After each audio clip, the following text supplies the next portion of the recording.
BJP के लिए जातिगत जनगणना राजनीति है, वोट की।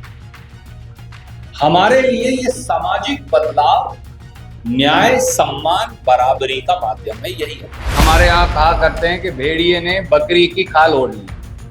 वो भेड़िया बकरी की खाल ओढ़कर लोगों को भ्रमित करने की कोशिश कर रहा है। एक कहावत है, मैं किसी को भेड़िया नहीं कह रहा, फिर आप कह देंगे पत्रकार मित्र कई बार, पर ये एक कहावत है हमारे यहाँ गांव की। राष्ट्रीय कांग्रेस के महासचिव व सांसद रणदीप सिंह सुरजेवाला ने अब जातीय जनगणना पर बड़ा बयान दिया है। उन्होंने कहा है कि जातीय जनगणना कांग्रेस की देन है। जिस तरह से आज केंद्र सरकार अपना श्रेय ले रही है, इसमें उनका कोई भी श्रेय नहीं है और लोगों को भरमाने में लगी है। दरअसल यह पूरा जो मामला है 2011 से चलते आ रहा था और बीजेपी ने लगातार गरीब व शोषितों को वंचित रखने का काम किया था। उनकी गिनती जो थी उसे भी छुपा करके रखा गया था। लेकिन आज जो जिस तरह से जातीय जनगणना कराने की बात केंद्र सरकार के द्वारा की जा रही है, ये केंद्र सरकार की उपलब्धि नहीं बल्कि कांग्रेस की उपलब्धि है। इस तमाम मुद्दे को लेकर क्या कुछ कहते नजर आ रहे हैं रणदीप सिंह सुरजेवाला, आइए सुनाते हैं। राजनीतिक दल जिसका डीएनए कण कण, सोच, दिशा, चिंतन, विचार, दृष्टि, शपथ पत्र, सब कुछ एससी, एसटी, ओबीसी और जातिगत जनगणना विरोधी है, वो आज जो हैं वो कहते हैं ना, भेड़िया, हमारे यहां कहा करते हैं कि भेड़िए ने बकरी की खाल ओढ़ ली। वो भेड़िया बकरी की खाल ओढ़कर लोगों को भ्रमित करने की कोशिश कर रहा है। एक कहावत है, मैं किसी को भेड़िया नहीं कह रहा, फिर आप कह देंगे पत्रकार मित्र कई बार, पर यह एक कहावत है हमारे यहाँ गांव की।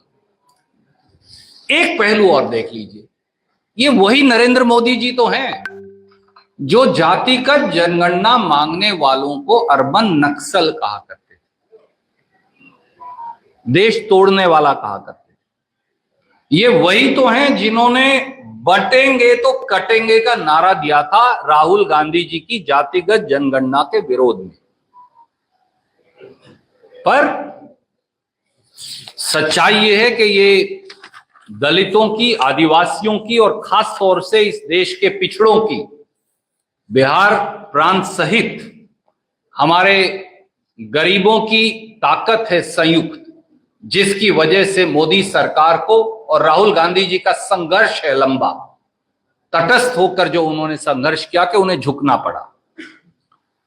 वो भूल जाते। क्या बीजेपी ने मास्टर स्ट्रोक मिल दिया कास्ट सेंसस का डिसीजन लेकर बिहार चुनाव से पहले, जिसका सीधा फायदा बीजेपी को मिल सकता है क्योंकि कास्ट पॉलिटिक्स बिहार में सबसे ज्यादा होती है? और दूसरा सवाल है, पहलगाम जो हमला हुआ, पहले आप दूसरा पूछ लेना। आपके सवाल में ही आपका जवाब है। बीजेपी के लिए जातिगत जनगणना राजनीति है, वोट की। हमारे लिए ये सामाजिक बदलाव, न्याय, सम्मान, बराबरी का माध्यम है। यही है। वो राजनीति करेंगे, वो राजनीति करेंगे।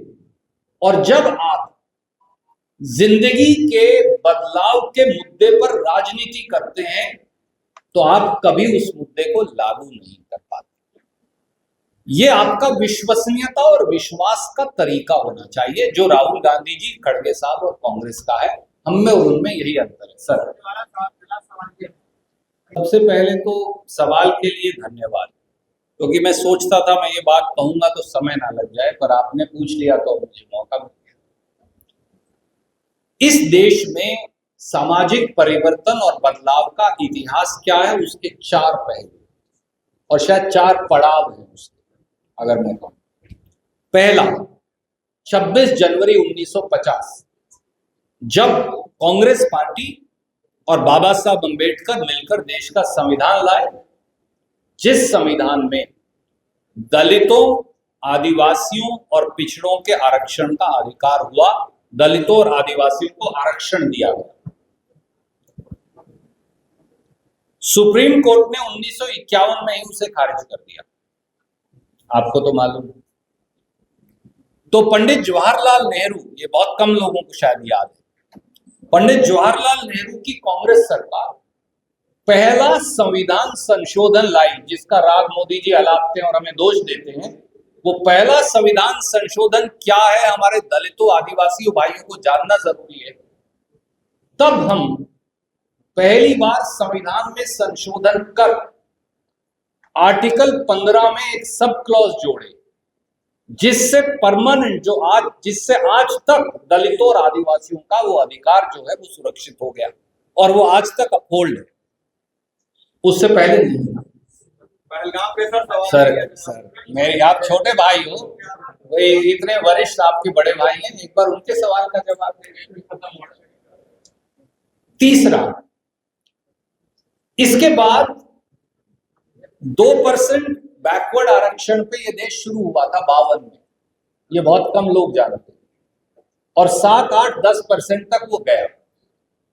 फिर मंडल कमीशन की रिपोर्ट आई, जिसके बारे में आपने कहा मैं एक तथ्य आपने गलत था वो दुरुस्त करूंगा। आंकड़े निकालिए, डेट्स निकालिए, रिकॉर्ड चेक करिए। मंडल कमीशन की रिपोर्ट कांग्रेस ने सितंबर 1993 में लागू की पहली बार, और पिछड़ों को 27% आरक्षण दिया। वीपी सिंह ने लागू नहीं की, बीजेपी ने लागू नहीं की, जनता पार्टी ने लागू नहीं की, जनसंघ ने लागू नहीं की, कांग्रेस ने सितंबर 1993 में की। उसके बाद 2006 में एक बार फिर डॉक्टर मनमोहन सिंह और सोनिया गांधी जी ने संविधान में फिर संशोधन किया, और फिर 15(4) को जोड़ा, जिसमें SC, ST, OBC को निजी शिक्षण संस्थानों और सरकारी शिक्षण संस्थानों में शिक्षा में आरक्षण दिया, जिसके लिए आज भी हम लड़ाई लड़ रहे हैं। वो पूरी तरह से लागू नहीं हो पाया, पर हमने दिया।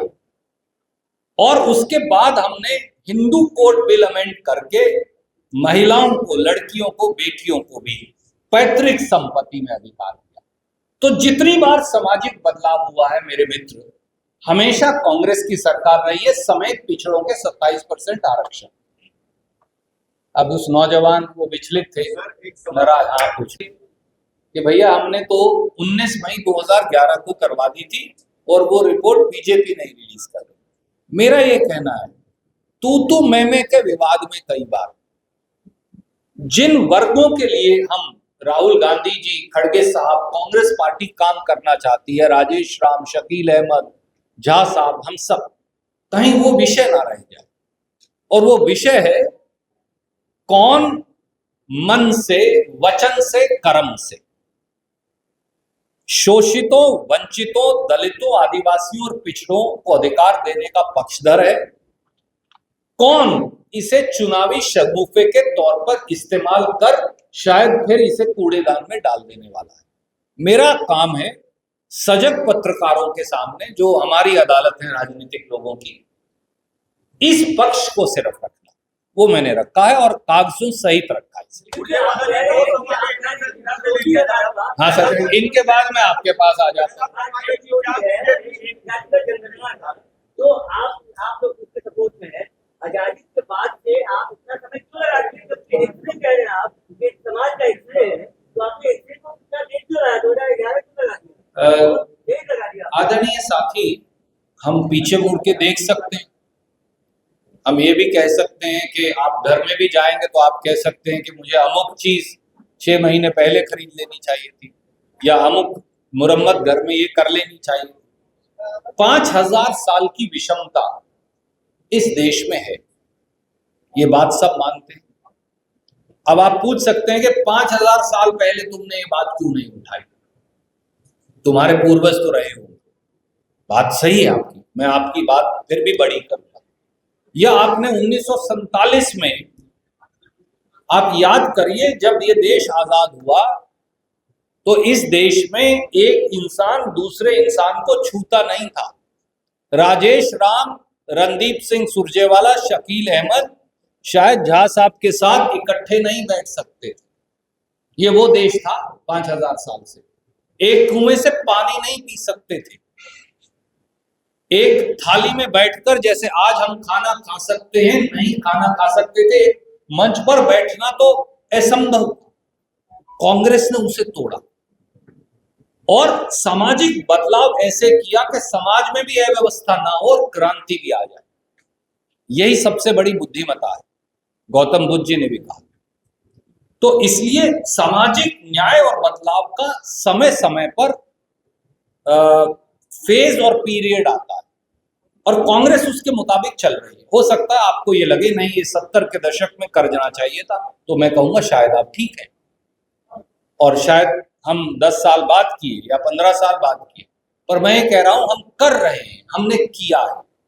और दूसरी तरफ वो लोग हैं जो राजनीतिक बेईमानी से ग्रस्त हैं। दो सवाल है। पहला सवाल है, तो जैसा कि आपने सुना है कि बिहार में विधानसभा चुनाव होना है और इसको लेकर के आज जिस तरह से देश में जातीय जनगणना का बात करके बीजेपी अपना श्रेय लेना चाह रही है, उसमें बीजेपी का कोई भी योगदान नहीं है, इसका पूरा श्रेय कांग्रेस पर जाता है। अब देखना दिलचस्प होगा कि जिस तरह से जातीय जनगणना को लेकर के एक बार फिर से सियासत तेज हो चुकी है, तो उसका कितना असर विधानसभा चुनाव में पड़ने वाला है।